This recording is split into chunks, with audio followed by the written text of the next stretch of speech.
안녕하세요. 우리 채널에 오신 여러분을 환영합니다. 함께 흥미로운 뉴스를 탐험해봅시다. 채널 구독하고 알림을 켜두시면 최신 업데이트를 놓치지 않습니다. 이제 오늘의 주요 내용을 살펴보겠습니다. 미국 최대 스포츠 매체가 2024년 스페인 최고의 공격수 30인을 선정했다. 기사 내용을 보면 2023-2024 시즌에 대한 일반적인 기사라고 볼 수 있는데 손흥민은 230명의 선수 명단에 당당히 포함됐다.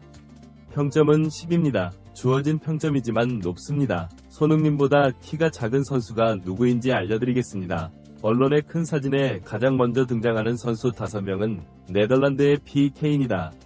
비니시우스, 살라, 그리고 이게 순위에서 드러났는데 세례를 제외하고는 모두 유럽리그에서 선발됐고 둘 다 프리미어리그에서 나왔다. 그는 아마도 프랑스 내셔널 챔피언십에서 덜 주목을 받을 것입니다. 이강인도 빨리 나왔으면 좋겠다. 그는 6년 만에 유럽 5대 리그 득점왕에 올랐다. 세계 최고의 선수이다. 그는 마침내 그의 꿈이었던 레알 마드리드 선수가 되었고 전성기 폭발을 앞두고 있었다. 레알 마드리드가 최강팀인 것은 사실이지만 그렇다고 해서 레알 마드리드가 고작 12살이라는 뜻은 아니다. 모두가 경쟁하는 것은 아니므로 지켜봐야 합니다. 그리고 해리 케인이 2위를 차지하면서 시즌 통산 44골을 터뜨리며 승격과 동시에 통산 최다골을 세우는 등 이 일이 못지않은 활약을 펼쳤다. 그런데 이상한 점은 그가 미넨에서 케인 뒤에만 있다는 것이다. 최고 득점자는 무시알라로 지금부터 케인을 합친 것보다 공격 포인트가 10개 정도 더 많을 뿐이다. 다음은 케인과 손흥민 중 누가 먼저 트로피를 들어올릴지가 문제다. 세계 최고의 선수 중 트로피를 획득하지 못한 선수는 네덜란드 비니시우스 살라, 6위부터 그리즈만 단 2명뿐이다. 메시 필포나 사카가 대세지만 아마 인정하지 못하는 사람도 있을 것이다.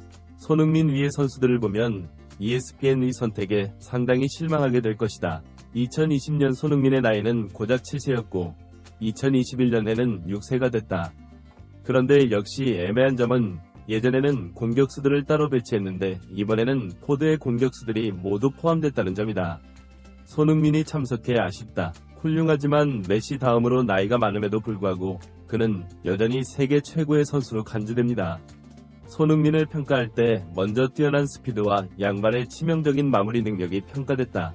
올 시즌에도 100골을 넣었다. 손흥민이 12위를 차지한 이유는 신임 감독이 새로운 스타일을 테스트해도 손흥민의 활약이 변하지 않았고 그중 한 명으로 뽑히기 때문이다. 31세의 나이로 프리미어리그에서 가장 성공적인 선수인 그는 지난 5시즌 동안 평균 15.6골과 8.4 도움을 기록했습니다. 실제로 지난 시즌 부상을 겪으며 뛰면서 두 자릿수 득점에 그쳤는데 즉 해당 시즌에는 포함되지 않았다. 그는 17골, 23골, 17골을 기록해 더욱 더 큰 기록을 세웠다. 그리고 언론이 손흥민의 10개 기록을 강조한다면 손흥민은 17골 10도움을 기록했다는 것이다. 다음 시즌 계약이 완료돼 적절한 제한이 가해지면 떠날 수 있지만 토트넘에서 계속 뛸 가능성이 현실적이라고 내다봤다. 손흥민보다 낮은 순위임에도 주목받는 선수다. 올 시즌 수익을 낼 수 있는 첼시의 콜 파머를 보면 11위, 라우타로는 세리에 A 득점왕 24골로 12위, 최고의 공격수로 꼽히는 선수는 5명이다. 그의 팀은 13위로 40골을 넣었지만 인정받지 못했습니다. 와킨스는 17위에 올라 호날두가 15위 손흥민보다 공격 포인트를 더 많이 득점한 것으로 나타났다. 그리고 한 시즌 공격 성적은 손흥민이 그만큼 높은 평가를 받고 있음을 보여준다. 나는 전혀 행복하지 않습니다. 그래서 내가 무엇을 해야 하니? 챔피언십 진출이 꿈같은 일이라 생각하니 안타깝다. 그 이유는 레비 회장이 다음 시즌에는 좋은 선수들을 영입할 수 없기 때문에 이전과 같은 시즌을 보낼 것이라고 믿기 때문이다.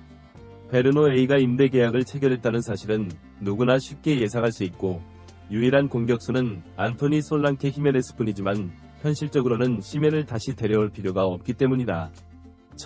그가 정말로 자신의 가치를 보여줘야 하는 곳은 토트넘에서 선발 자리를 놓고 경쟁할 최고의 선발 투수를 데려오는 것입니다. 팬들과 포스테코글은 토트넘의 좋은 분위기 덕분에 대형 선수 영입을 기대하고 있는데 그럴 것으로 예상된다. 계획대로 되지 않을 수도 있다고 선언했다고 한다. 크레이그 벌리는 과거 첼시와 셀틱에서 뛰었던 축구 선수이며 현재 ESPN 미 패널리스트로 활동하고 있습니다. 벌리는 다음 시즌을 기대하고 있습니다. 토트넘은 아마도 많은 돈을 지불하지 않을 것입니다. 그들은 최고의 선수를 두고 첼시, 맨체스터 유나이티드, 아스날, 맨체스터 시티 등 다른 프리미어 리그 클럽들과 치열하게 경쟁하지 않을 것입니다. 그들은 최고의 선수를 다른 곳에서 찾을 것입니다.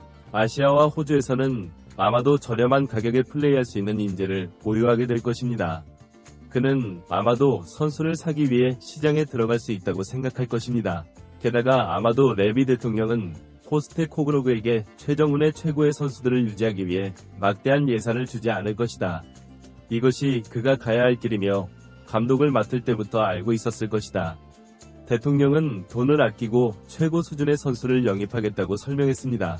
한 사람의 예측일지라도 솔직히 반박할 수는 없습니다. 레비는 대담하게 코치를 자르고 공격적인 축구 코치를 데려오고 케인을 놓아도 세월이 흐르고 변하는 만큼 레비도 최근에는 변하고 발전하길 바랄 뿐이다. 새로운 토트넘 유니폼도 공개되고 홍보 영상도 공개됐는데 손흥민과 메디슨 데스키 수마가 먼저 등장했다. 이 출연진은 다음 시즌에도 등장할 것입니다. 흥미로운 선수인 것 같지만 모든 선수가 그럴 수 있다는 뜻은 아닙니다. 하지만 제가 기대하는 것 중 하나는 찰리 송이 부재입니다. 솔직히 기분 문제일 수도 있습니다. 하지만 이번 프로모션 영상에는 토트넘 최고 이적료를 받은 선수가 된 리샤를리 송이 등장하면 더 좋을 것 같다. 오랫동안 자리를 비운 것 같지만 아직은 새로운 공격수 영입을 기다려볼 수 있다. 그리고 토트넘의 마스코트가 왜 닭인지에 상관없이 참고하기 쉬울 것 같지만 토트넘의 마스코트는 다인유이다. 는 1900년대에 창단됐는데 당시 이 지역에는 닭 농장이 많았고 클럽은 지역 주민들과의 유대를 상징하기 위해 닭을 마스코트로 선택했다고 합니다. 손흥민이 팀 대표로 새 유니폼을 입는 순간 이적에 크게 주저하지 않을 테니 이제 남은 것은 계약 연장과 옵션 연장 활성화뿐이다.